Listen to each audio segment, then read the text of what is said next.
Bana, leo tarehe 7 mwezi wa pili 2026, mwanamuziki kutokea pale Nigeria Davido alikuwa anakuja Bongo Tanzania 255, na huu ndo msafara wa magari ambao amekuja kumpokea Davido.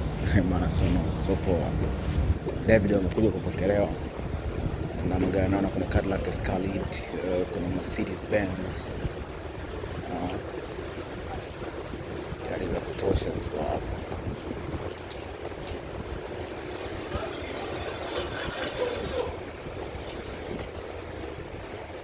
Davido, dada